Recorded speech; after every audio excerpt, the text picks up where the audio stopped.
Hello and welcome to a new review of a brand new episode of Game of Thrones, which is Walk of Punishment.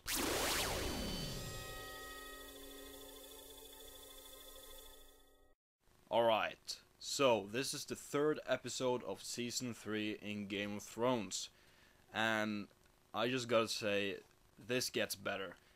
I mean, so far Season 3 have been strong, really strong.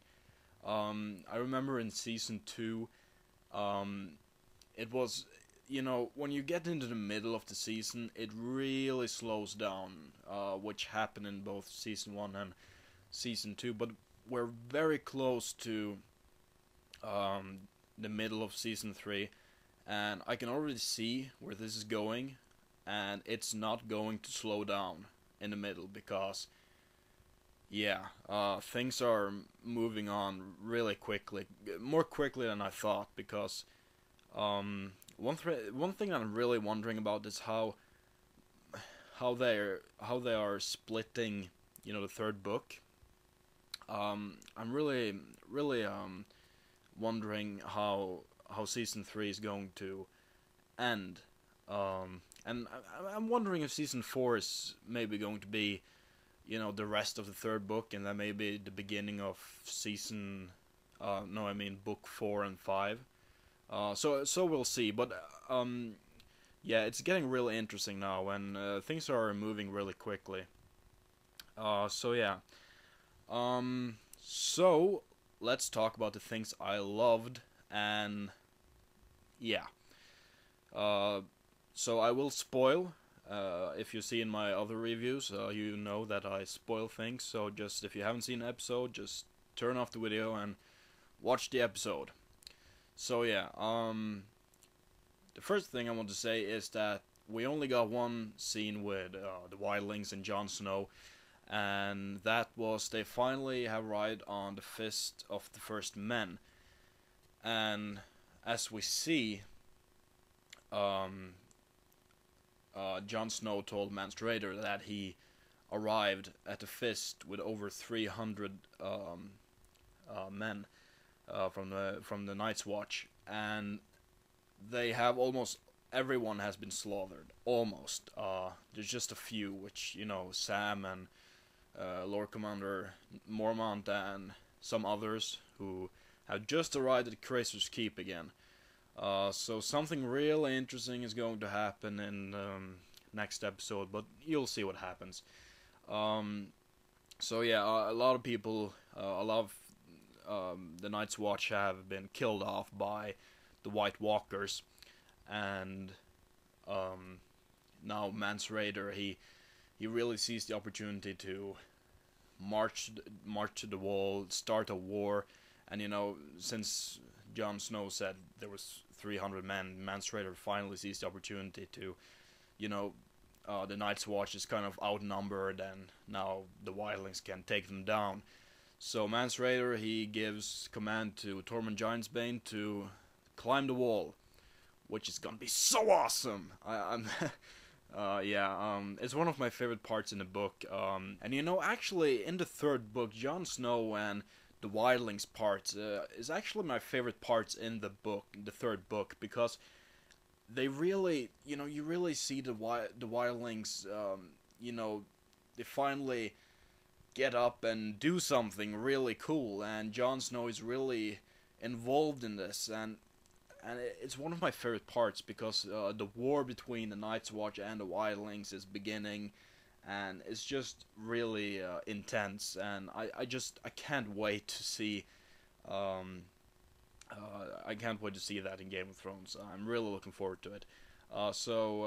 Just that one little scene was really cool to see, that finally the Wildlings are moving to the right direction.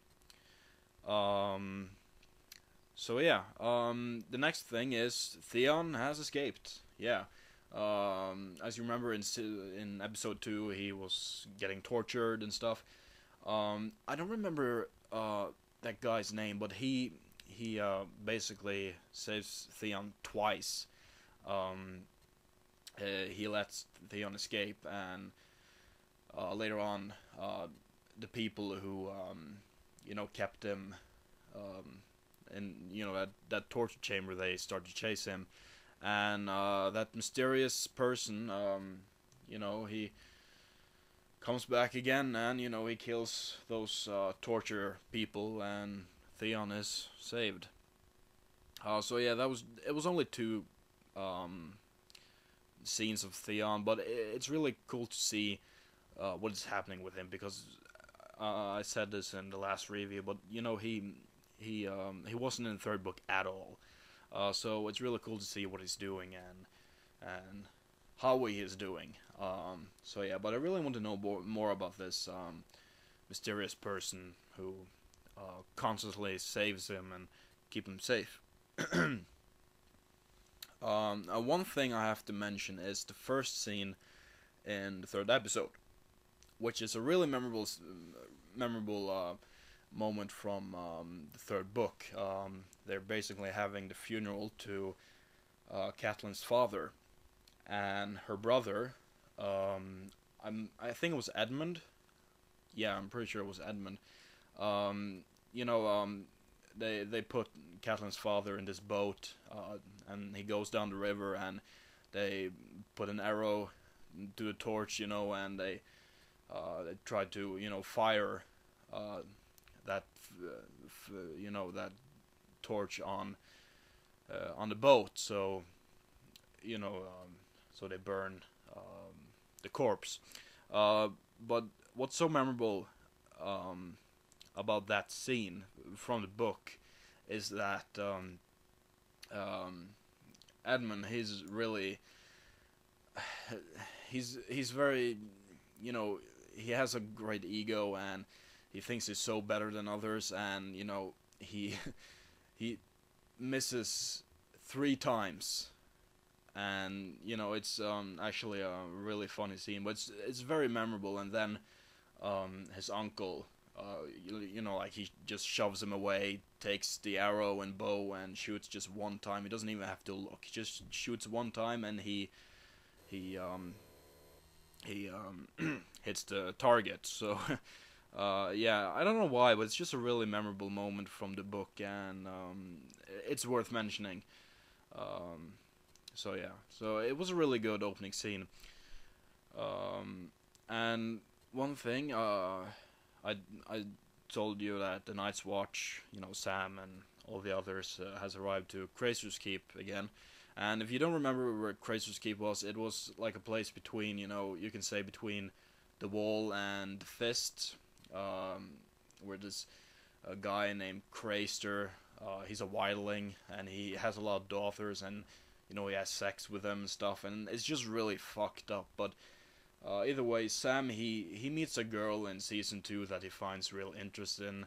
Her name is Jilly, and I wouldn't say Sam and Jilly starts a relationship, but Sam, he starts to protect her, because in this episode, Jilly gave birth to a child, and it was a boy, and Craster, he kills the boys. Well, he feeds them to the White Walkers, so the White Walkers won't attack him.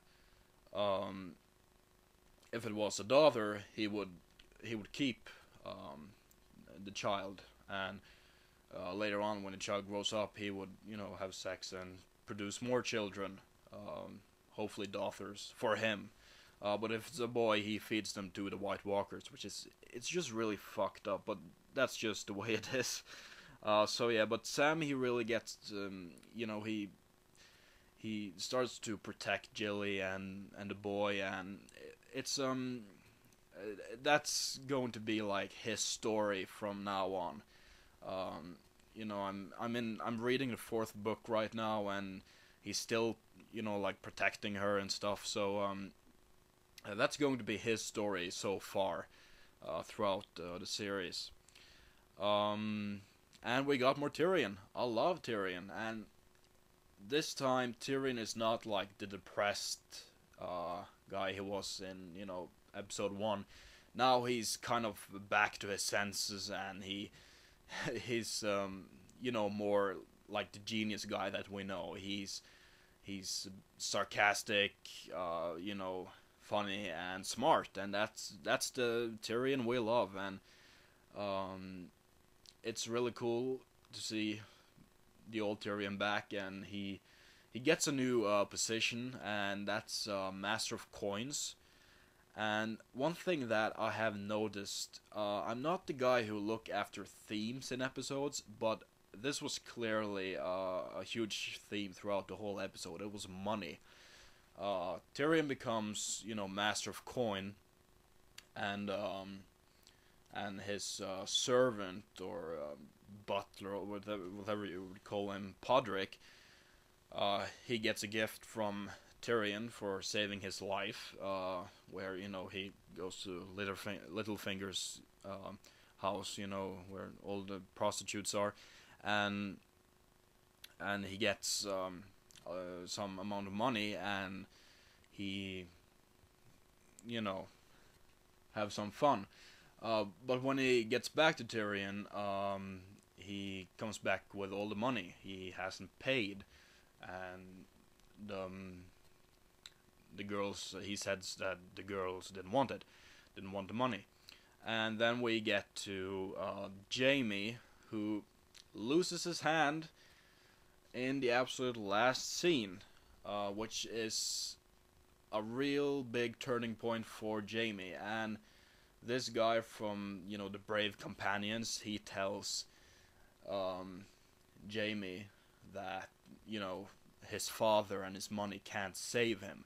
So this theme of money goes throughout the whole episode, which was really cool. But yeah, Jaime, he loses his hand, and this is a real big turning point for Jaime, because not only does he lose his hand, but it's also the hand it's his sword hand, and really Jaime, he changes after this. He's going to become a whole nother person.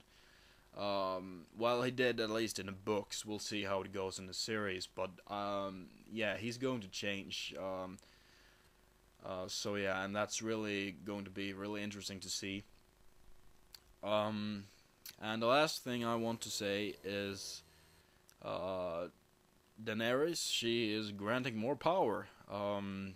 Now she has decided to sell her largest dragon to this guy who owns all of the Unsullied soldiers. And I saw the promo for next episode, and it's going to be really awesome to see what happens, because I know exactly what's going to happen.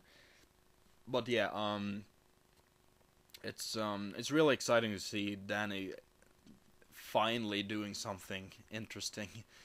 So yeah, overall, this was a great episode, and so far I love season 3. It's been keeping up really strong, and I look forward to next episode and the episode after that. So yeah,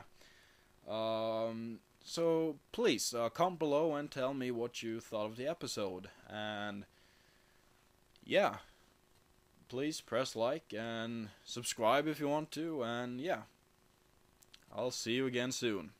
Goodbye.